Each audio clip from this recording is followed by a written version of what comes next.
many CEOs are now talking about having to respond to the new economic reality. What is that going to mean, not just for Microsoft, but for the tech sector in general? Are we likely to see more pain, especially when it comes to retrenching, downsizing, margins going to be under pressure, guidance going to be a downside risk to that as well?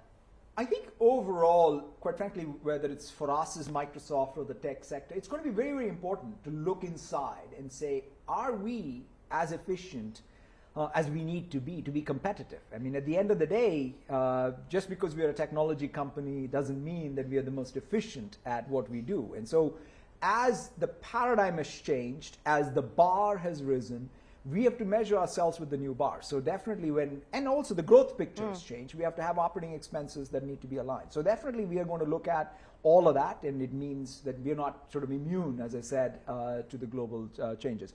But the one interesting thing to your point, though, is tech industry employment is not tech employment. Yeah. That, I think, is the key divergence that needs to be well understood, because that, I think, is positive, by the way, for the tech industry long term. Because if you look at it, overall tech jobs is actually increased.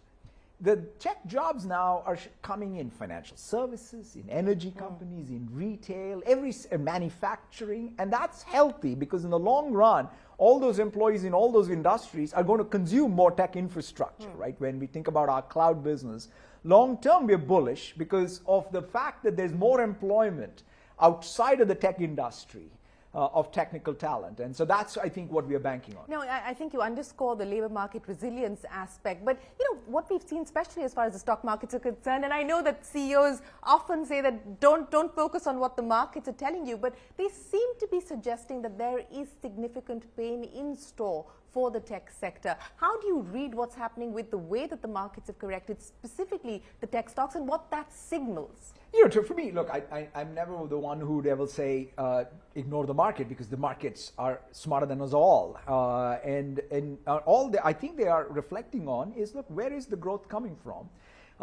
And how should we think about normalizing for that growth? And so I think stock performance, economic performance are not exactly the same. But the key for us as a tech industry, I always go back as a percentage of GDP.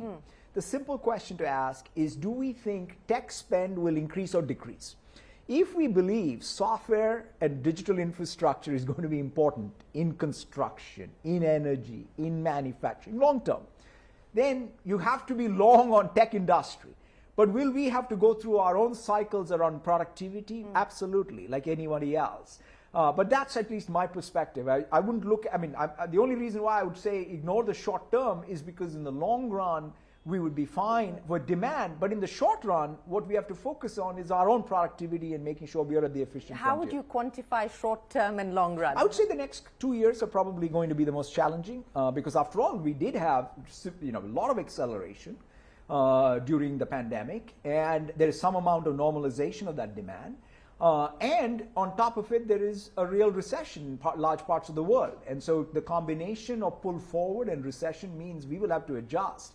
And that will cycle through the demand cycle and, in fact, come out of it with what can be another massive growth cycle for the tech industry.